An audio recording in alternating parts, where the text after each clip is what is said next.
My name is Irene Chan.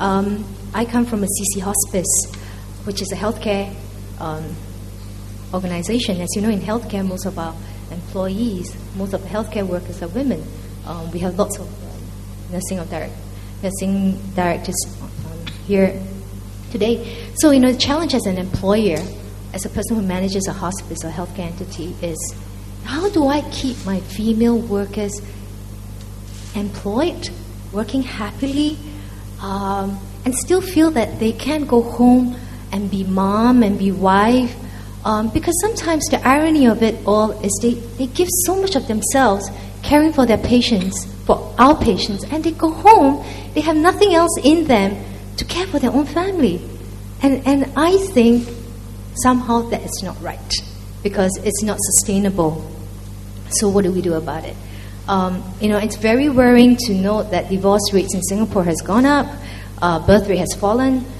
I came from a conference a couple of weeks ago that says our children are exposed to pornography at a much younger age these days. Teenage violence, suicide, teenage suicide has gone up. So, when I look at all these, I say, hey, hang on a minute, what's happening? We say family is important and we need to focus on family. But are we really putting our money where our mouth is? And as an employer, I feel that, and particularly as a mom and a female employer, I feel that I need to be able to facilitate that.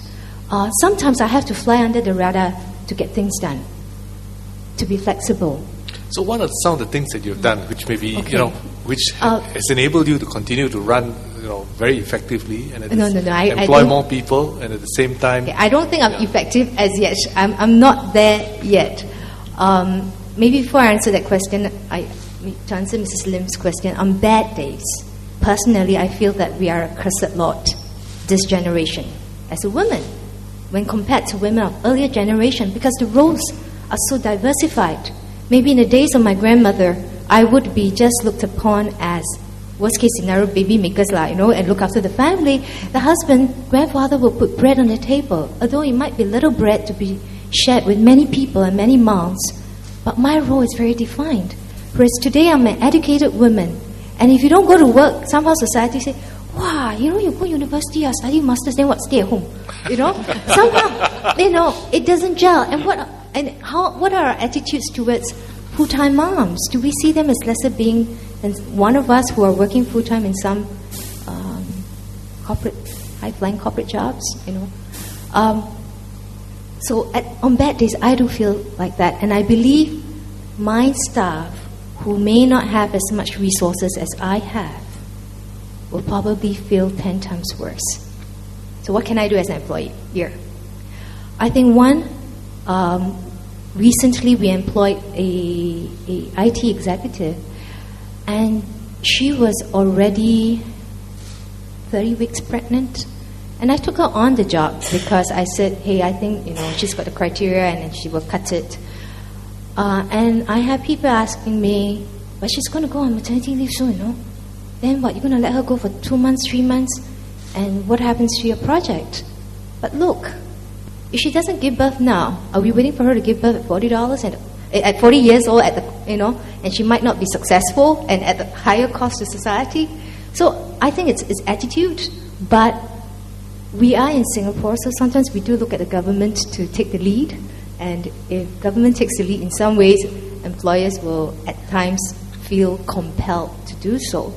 The other thing I wanted to bring up was, I'm not sure if MCYS has changed this. A couple of years ago when I had my son, I brought this up to MCYS and I said, when we are paying out baby bonus, because the 3rd and the 4th month bonuses are paid by the government to the employer, right?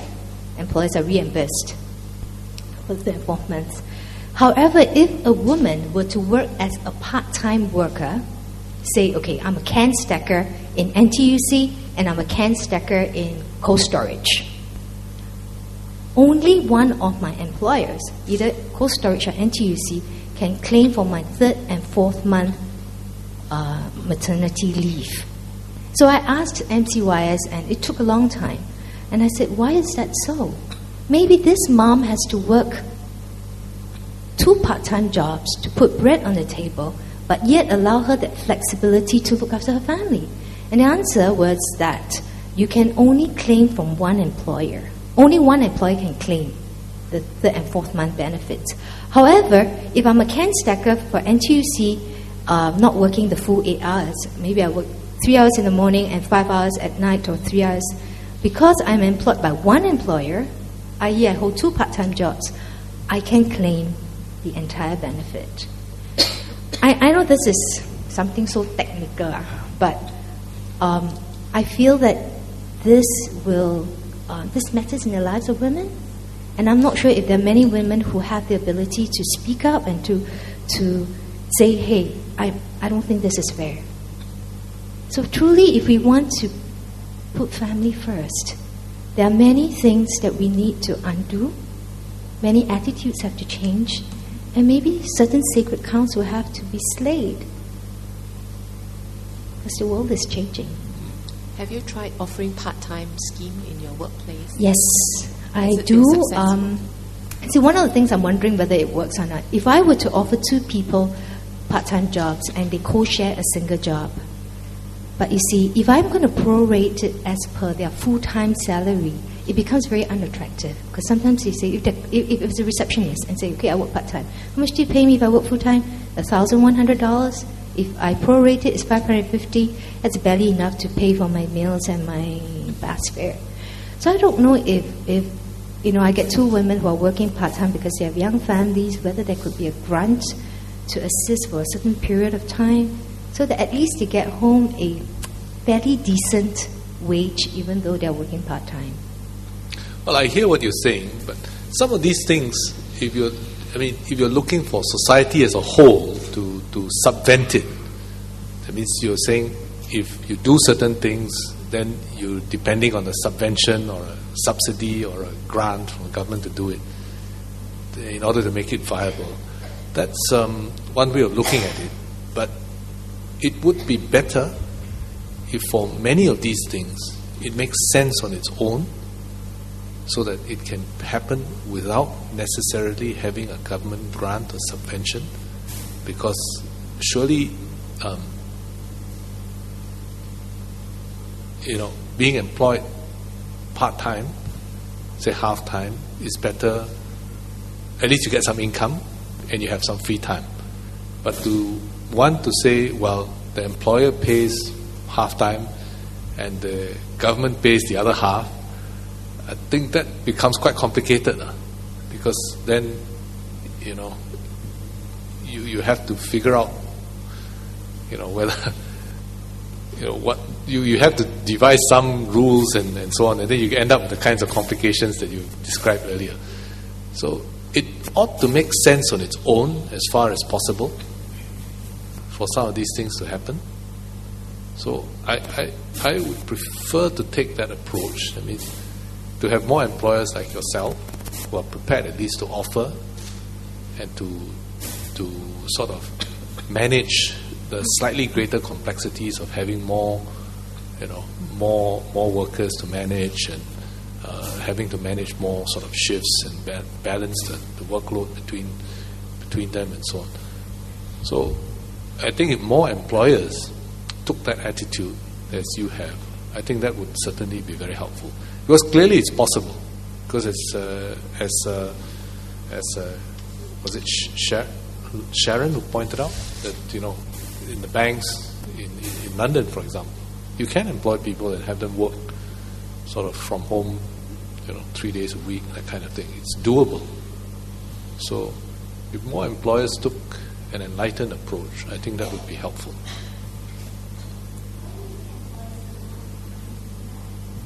Maybe they have other options. Why do you think so?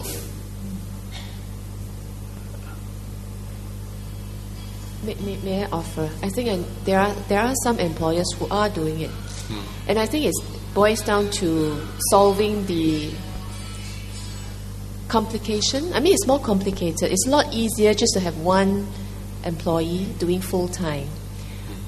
It's a lot easier than to have 2 or 3 doing part time. But I know of employers who have done this quite successfully. In fact, I think because there's a need to find workers, especially in the F&B area, that they have allowed staff to basically just sign on to any sessions that they want at any time and even at any branch. So it's possible, but you need to invest in your HR system to manage the complexities that comes with it. Evening, DPM, Mrs. Lim and Ms. Graceful. I'm Roshni Chua. I'm from the Association of Women Doctors, and I just have a quick success story to tell you about. I take pride in my job, and I have joy with my kids. So I must say, Singapore has given me this opportunity to work and be having a family as well. I have increased their birth rate by giving 2 children who are Singaporeans, and I married a Singaporean, so now I'm a Singaporean as well, so your place is a little bit crowded because of me. I'm from Sri Lanka originally. I grew up there, and birth rate is not a problem there because the mindset is that women are supposed to bring up kids, and all their time is spent fussing over kids.